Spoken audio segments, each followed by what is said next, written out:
cucu, ilmu bermalah di kelas nyata. Minda terbuka, bahasa jiwa, bahasa bangsa. Belajar bersama penuh bermakna.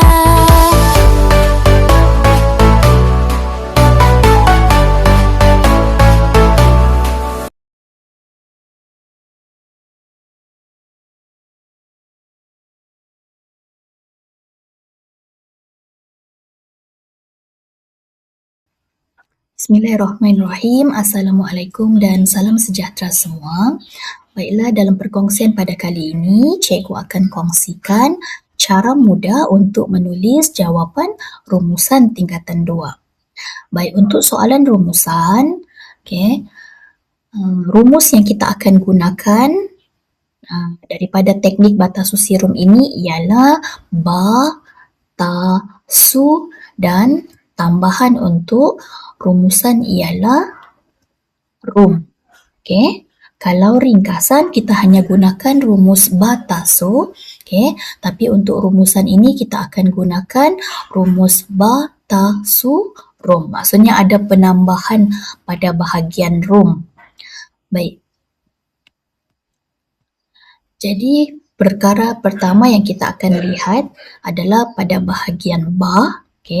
Dan kalau murid-murid masih ingat, untuk mencari ba, kita hanya perlu ambil semula perkataan pada penyataan soalan, iaitu rumusan. Kita hanya ambil pada perkataan rumusan untuk dijadikan bahan. Kemudian kita hanya perlu tambahkan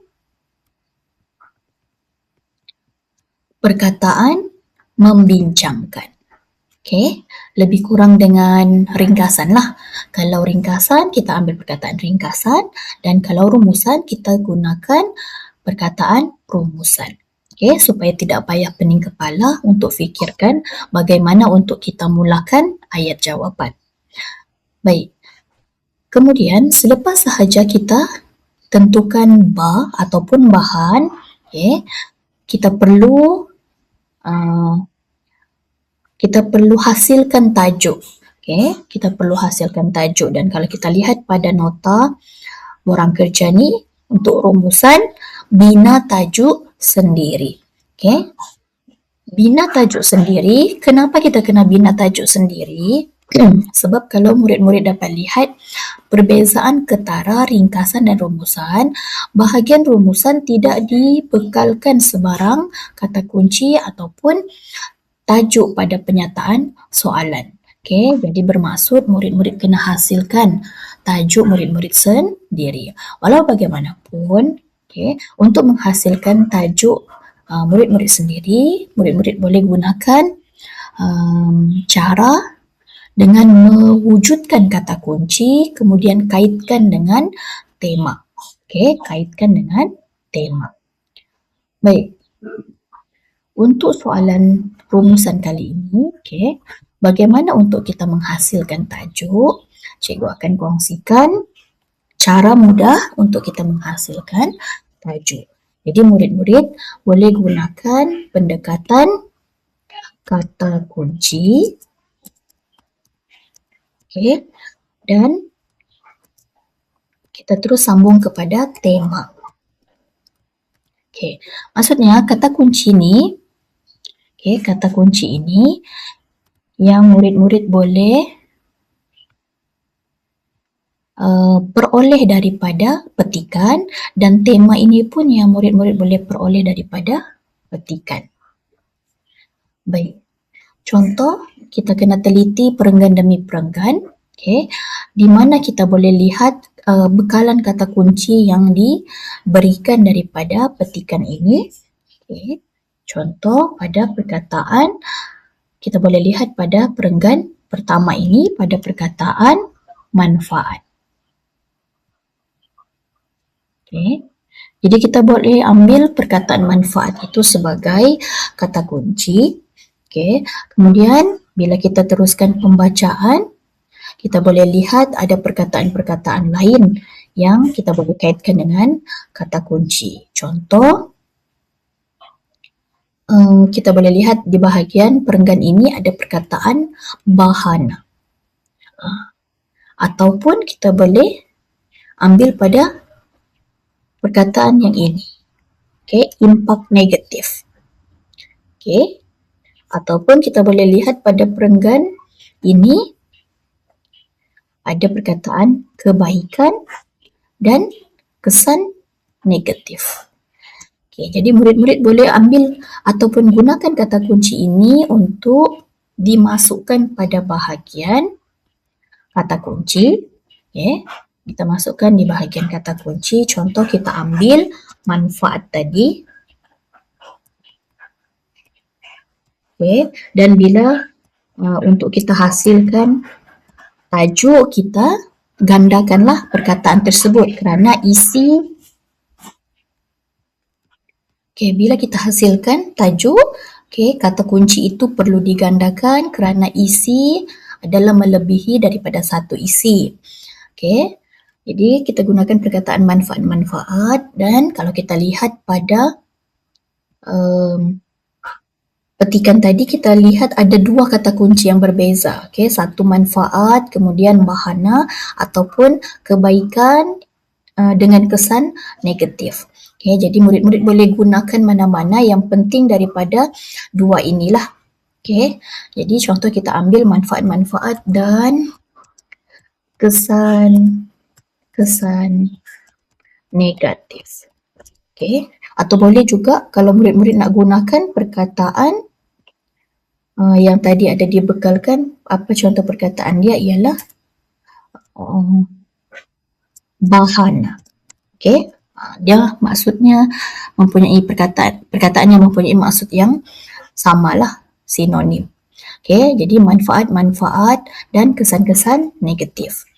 Baik, itu dari segi kata kunci. Dan dari segi tema, apabila kita baca petikan ini, okay, kita boleh lihat perkataan yang sentiasa diulang-ulang ataupun dikaitkan ialah perkataan ataupun baris ini. Penggunaan peranti dalam kalangan kanak-kanak. Okay, kemudian penggunaan peranti. Okay, pada baris ini juga sentiasa diulang-ulang, okay, penggunaan peranti. Okay, pada perenggan ini juga sama, penggunaan peranti. Okay, jadi kita boleh lihat perkataan yang sentiasa diulang-ulang dan sentiasa dikaitkan ayat demi ayat. Okay, kita boleh ambil sebagai tema. Okay, jadi untuk soalan ini kita terus ambil,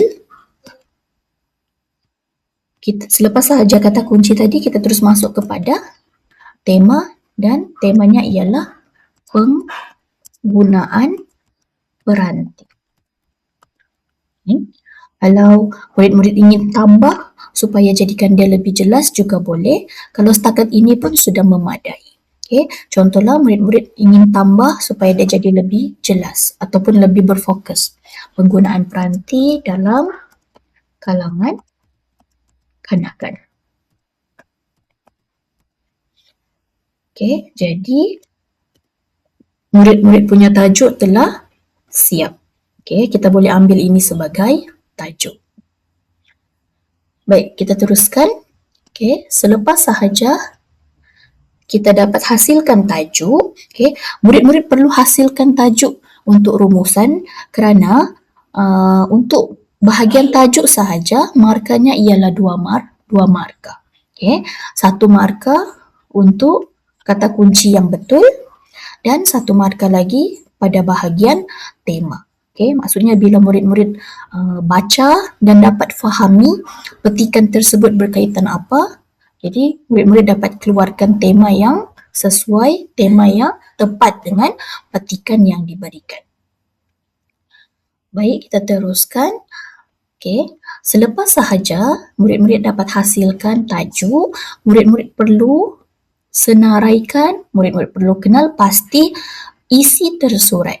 Dan kalau kita tengok nota pada bahagian ini, ataupun rumusan, murid-murid perlu senaraikan 6 isi rumusan. Okay, 6 isi rumusan kerana markah isi bagi rumusan ialah 6 markah.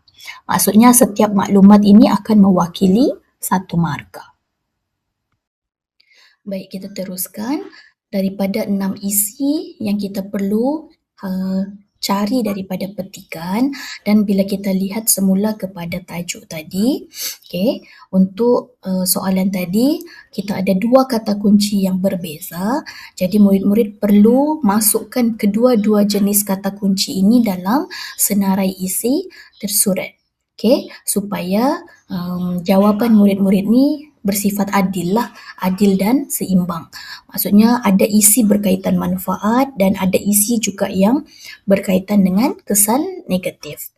Baik, memandangkan perlu ada 6 isi, okay, jadi murid-murid perlu seimbangkan 2 jenis kata kunci tadi dengan menghasilkan wajaran lah, maksudnya supaya dia lebih seimbang.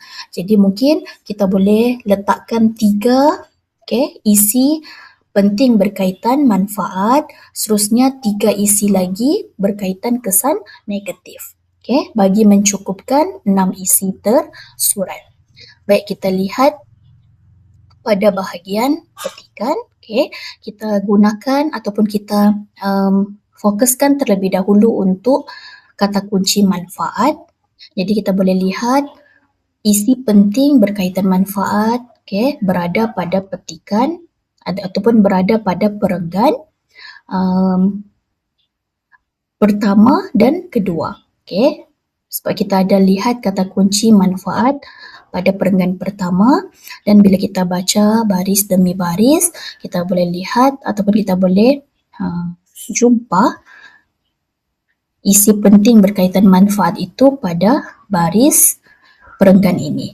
Okay, penggunaan dapat, okay, macam yang kita belajar dalam ringkasan, kata sampingan, kata kunci sampingan juga boleh dijadikan sebagai petunjuk untuk kita mendapatkan isi. Okay, jadi untuk baris ni kita boleh ambil baris ayat ini sebagai manfaat yang pertama. Okay, kemudian kita ada lagi kata kunci sampingan dapat. Okay, kita boleh lihat pada baris ini sebagai manfaat. Okay, jadi kita sudah ada jumpa 2 manfaat. Okay, kemudian ada penanda wacana sebagai petunjuk. Kita boleh ambil, okay, sebagai isi yang ketiga. Okay. Dan kebiasaannya isi yang dibekalkan dalam petikan melebihi daripada bilangan yang sepatutnya. Jadi sebenarnya untuk jawab soalan ringkasan dan rumusan ni, bila kita faham konsep, memang kita boleh dapat markah penuh. Okay. Selagi mana murid-murid mematuhi cara dan teknik yang betul lah. Okay. Contoh murid-murid dapat lihat pada bahagian ni ada lagi kata kunci sampingan, dan bahagian ini boleh diambil sebagai isi. Okay. Kemudian pada bahagian ni juga ada isi. Okay. Menggalakkan pembelajaran kendiri dan menjadi medium efektif bagi tujuan pendidikan. Jadi untuk manfaat sahaja ada dibekalkan sehingga 5 isi. Okay, 5 isi. Tapi kalau kita tengok semula kepada wajaran tadi, 3 isi sahaja sudah memadai. Baik, kemudian kita lihat wajaran seterusnya. Okay, wajaran seterusnya berkaitan kesan negatif ataupun bahana tadi. Dan kita lihat pada perenggan ini sudah ada dibekalkan berkaitan kesan negatif. Okay, jadi kita boleh lihat baris demi baris, mana yang berkaitan dengan kesan negatif, mana yang berkaitan dengan bahana, kita boleh ambil sebagai isi penting. Okay, kita boleh lihat pada baris ini. Okay, selepas saja bahana, kita teliti baris demi baris. Okay, dan kita boleh lihat pada baris ini sebagai kesan negatif yang pertama. Okay, kesan buruk terhadap rangsangan otak dan mengganggu perkembangan otak kanak-kanak. Jadi kita boleh ambil ini sebagai isi yang pertama untuk kesan negatif.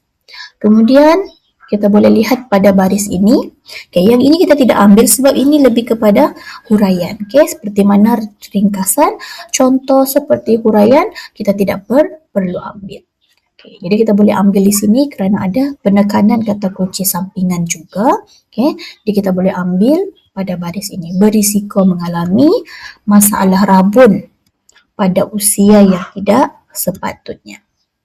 Okey, seterusnya ada kata kunci yang kita lihat pada perenggan ini dan selepas perkataan tersebut ada isi yang dibekalkan. Okey. Seperti manfaat tadi, okey, untuk kesan negatif sahaja pun dibekalkan lebih isi. Okey, kita boleh lihat boleh melemahkan otot jari, diperlukan untuk menulis. Jadi untuk kesan negatif ataupun bahana juga ada lebih isi sehingga ada 4 hingga 5 isi yang dibekalkan. Okay. Walau bagaimanapun murid-murid hanya perlu ambil 3 isi sahaja. Okay. Kalau kita dapat lihat ada banyak isi, okay, murid-murid kena berpada-pada juga sebab kita kena patuhi bilangan patah perkataan. Tidak boleh melebihi 100 patah perkataan.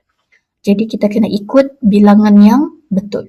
Okay? Kecuali bila kita bila murid-murid tulis jawapan masih kelihatan terlalu sedikit. Okay, mungkin bolehlah murid-murid tambah. Tapi untuk yang rumusan ni kita patuhi, yang penting ada rumus-rumus penting yang murid-murid masukkan dalam jawapan supaya tidak terlalu melebihi patah perkataan. Baik, jadi daripada proses tadi secara tidak langsung kita dapat kenal pasti 6 isi penting ataupun 6 maklumat penting yang kita akan masukkan dalam senarai jawapan nanti. Baik, selepas sahaja ba, ta dan su, okay, kita teliti maklumat yang terakhir iaitu kesimpulan. Dan pada bahagian inilah yang selalu menjadi masalah kepada murid-murid kerana ada situasi mungkin murid terlupa untuk masukkan ayat kesimpulan. Mungkin dia masih terbiasa dengan ringkasan, okay, masih terbawa-bawa lagi cara ringkasan. Sedangkan pada bahagian rumusan wajib ada ayat kesimpulan. Okay, kalau tadi tajuk ada 2 markah untuk tajuk, isi ada 6 markah untuk isi dan pada bahagian ayat kesimpulan ini juga ada markah. Okay, dan markahnya ialah 2 markah. Okay, dan 2 markah ini murid-murid perlu hasilkan sendirilah ayat kesimpulan. Contoh, murid-murid dapat lihat ada ayat kesimpulan yang murid-murid boleh salin semula daripada petikan, sangatlah tidak digalakkan. Okay, sangat tidak digalakkan. Jadi peringatan kepada murid-murid supaya hasilkan ayat kesimpulan murid-murid sendiri dan jangan salin ataupun ambil daripada mana-mana ayat kesimpulan yang dibekalkan dalam petikan. Baik, cara macam mana untuk kita hasilkan ayat kesimpulan? Okay, murid-murid boleh ikut cara ini, okay, ataupun kaedah ini dengan menghasilkan mengikut struktur K, T, M, CAH. Okay, maksudnya ada ayat kesimpulan. Okay, kita gunakan sahaja kesimpulannya. Kemudian murid-murid salin semula tema yang murid-murid hasilkan pada bahagian tajuk. Kemudian tambahkan perkataan mestilah. Okay, kemudian sediakan cadangan. Seterusnya perkataan agar ataupun supaya dan murid-murid kaitkan dengan harapan. Biasanya bila ada cadangan mestilah akan ada harapan. Baik, sekarang cikgu akan bimbing bagaimana untuk menghasilkan rum ataupun ayat kesimpulan, okay, dengan menggunakan cara KTM-CAH. Baik. Okay. Kita akan mulakan dengan K. Okay. Murid-murid hanya perlu masukkan sahaja perkataan kesimpulannya. Okay. Jadi sudah kita masukkan untuk K. Seterusnya, kita masukkan untuk T, tema. Kita ambil sahaja daripada tajuk. Okey, kita ambil sahaja daripada tajuk dan kita salin semula di bahagian sini. Okey, selepas perkataan K. Kesimpulannya, penggunaan peranti. Kemudian, okey, selepas sahaja kesimpulannya dan perkataan tema, murid-murid tinggal masukkan perkataan mestilah. Mestilah. Okey. Kemudian, seterusnya murid-murid kena sediakan cadangan yang sesuai berkaitan dengan tema yang murid-murid masukkan tadi. Okey, jadi cadangan yang mungkin boleh dimasukkan berkaitan penggunaan peranti yang berbentuk positif lah. Contoh cadangan supaya digunakan sebaiknya, okey, dikawal, okay, gunakan dalam bentuk yang positif. Contoh kesimpulannya, penggunaan peranti mestilah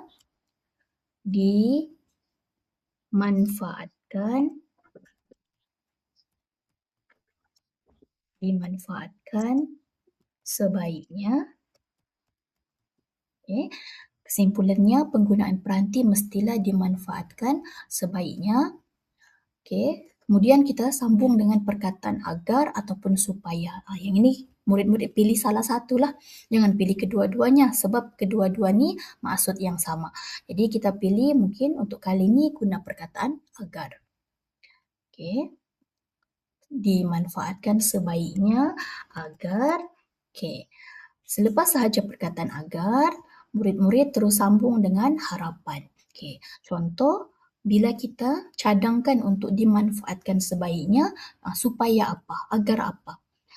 Supaya nampak lebih kepada bentuk harapan. Okay. Dimanfaatkan sebaiknya agar, okay, mungkin kita kaitkan dengan kesihatan. Okay. Kesihatan, okay, diri tidak terjejas. Okay. Kesimpulannya, penggunaan peranti mestilah dimanfaatkan sebaiknya agar kesihatan diri tidak terjejas. Jadi kita ada K, kita ada T, okay, M, kemudian C, A dan H, harapan. K, T, M, CH.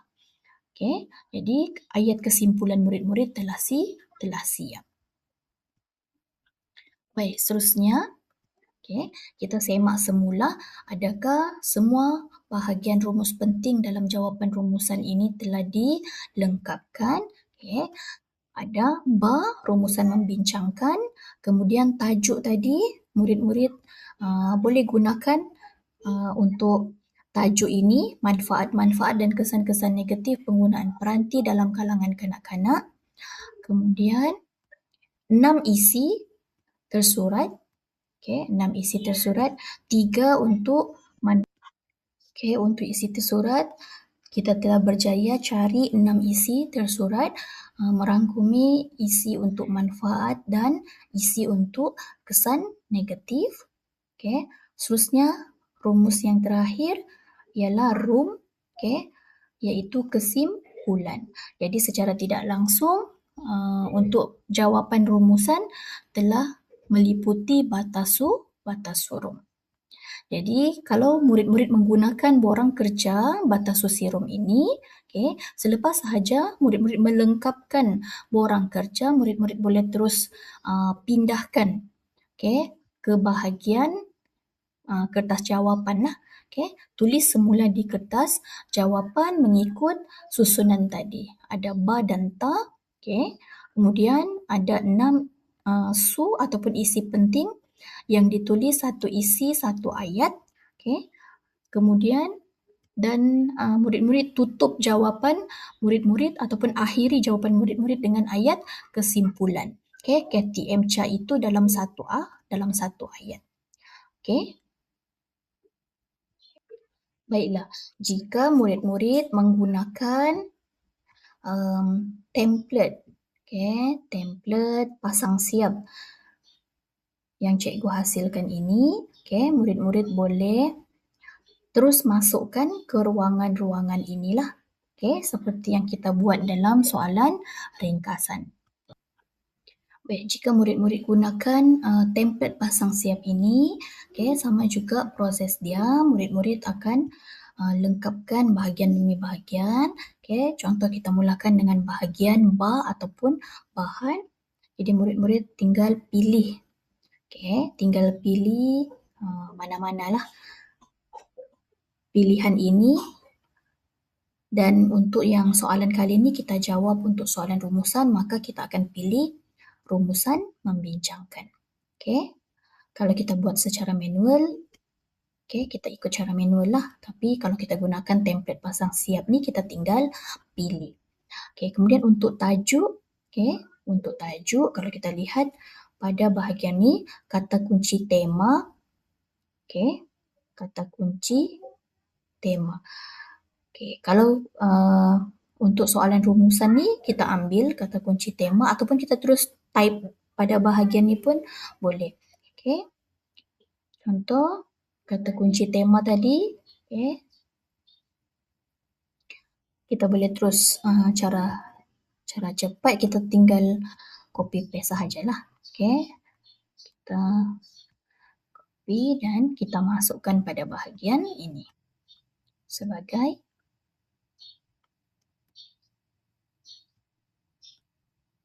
kita punya tajuk. Okey. Kata kunci dia tadi manfaat dan kesan-kesan negatif. Kemudian tema penggunaan peranti dalam kalangan kanak-kanak. Okey, seterusnya untuk bahagian isi. Okey, bahagian isi kita mulakan dengan kata kunci yang pertama. Okey. Kata kunci pertama iaitu tadi kita gunakan kata kuncinya ialah manfaat. Manfaat utama. Okey. Kita lihat semula pada bahagian isi. Okey. Di bahagian isi untuk manfaat. Okey. Meningkatkan. Okey, kita boleh ambil pada bahagian ini. Meningkatkan penguasaan kemahiran berbahasa Inggeris. Manfaat utama penggunaan peranti adalah dapat meningkatkan penguasaan berbahasa Inggeris. Okey. Itu untuk isi yang pertama. Dan untuk isi yang kedua, kita tinggal pilih penanda wacana yang seterusnya. Okey. Dan kita ambil isi yang kedua.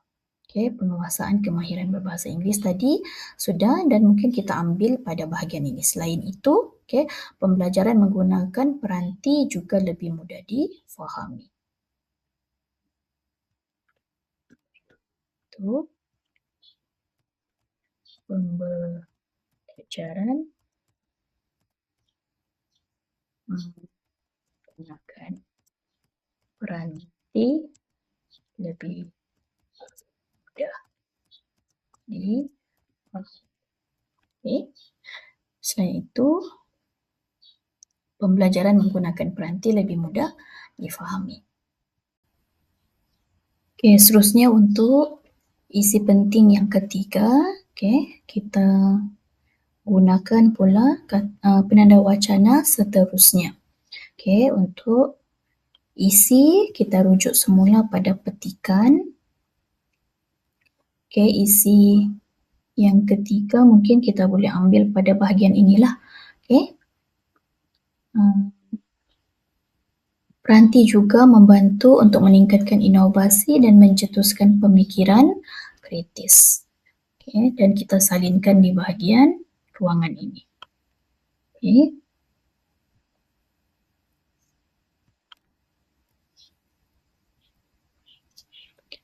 Okey. Untuk isi yang ketiga. Okey, untuk isi yang keempat, okey, memandangkan isi yang keempat ni kita akan masukkan kesan negatif pula. Okey. Jadi mungkin kita boleh ambil pada baris inilah, okay, penggunaan peranti juga memberikan impak negatif terhadap perkembangan saraf motor kanak-kanak. Okay, mungkin kita boleh ambil dan masukkan dalam template. Okay.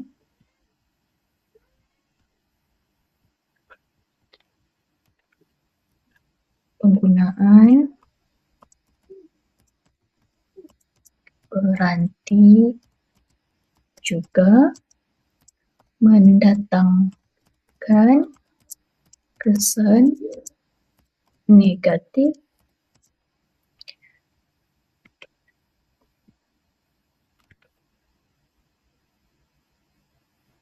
terhadap perkembangan saraf motor kanak-kanak. Terhadap perkembangan saraf motor kanak.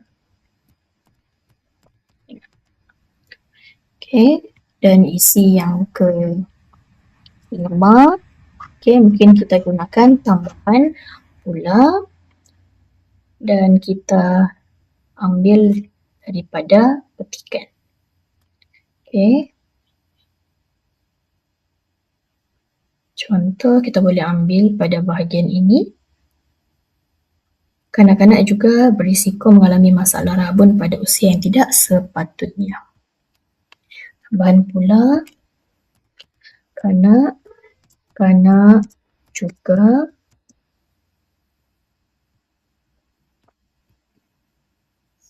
berisiko mengalami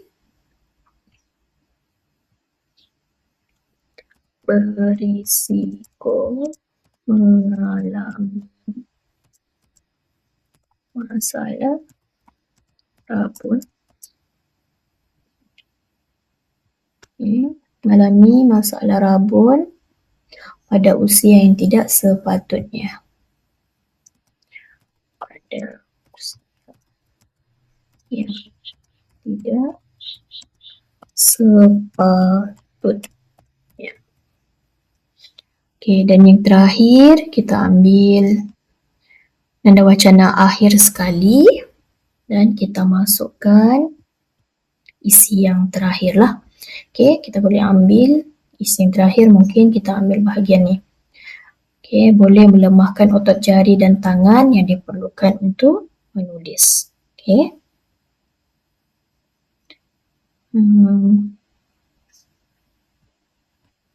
Akhir sekali, penggunaan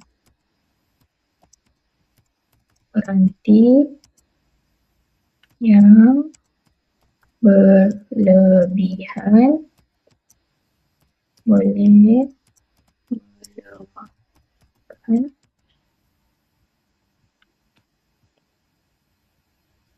otot jari dan tangan.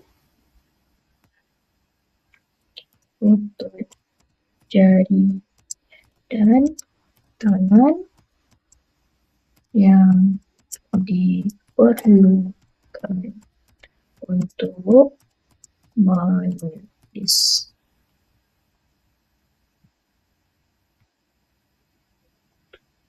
Okey.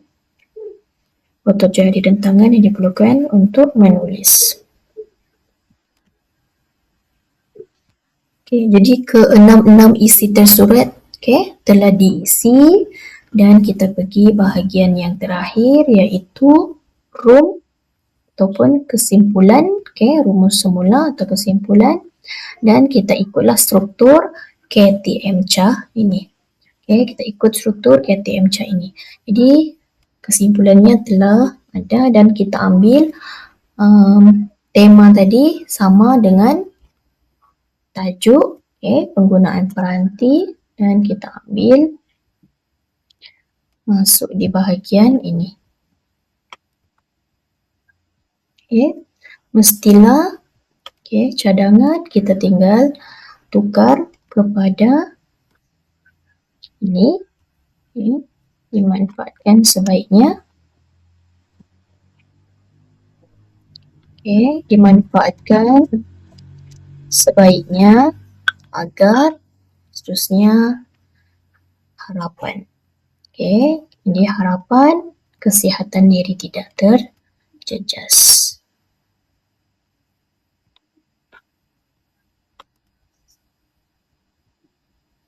Jadi siap untuk kesimpulan. Dan sama juga untuk rumusan, kita akan dapat jawapan pada ruangan ini.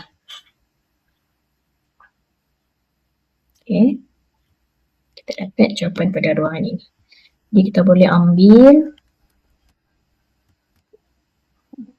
dan kita copy ke bahagian lain supaya kita boleh lihat dengan lebih jelas lah. Kita boleh lihat dengan lebih jelas hasil jawapan.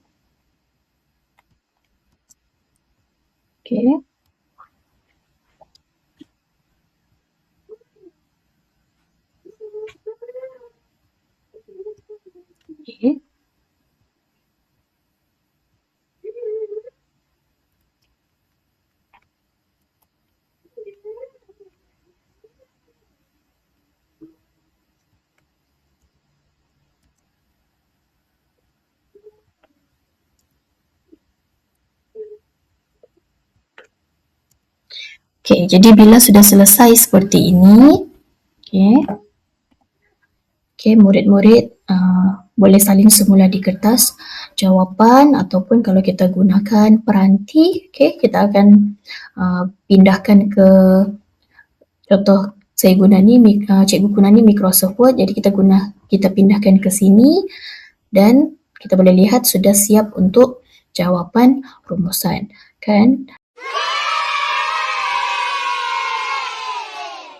Anda boleh dapatkan panduan penuh dalam e-buku Teknik Batas Susirum ini. Semoga perkongsian pada kali ini memberi manfaat buat anda semua. Jangan lupa untuk tonton video seterusnya berkaitan menulis jawapan ulasan tingkatan 3. Jom sebarkan manfaat ini kepada lebih ramai orang lagi dengan like, share dan subscribe channel ini. Terima kasih.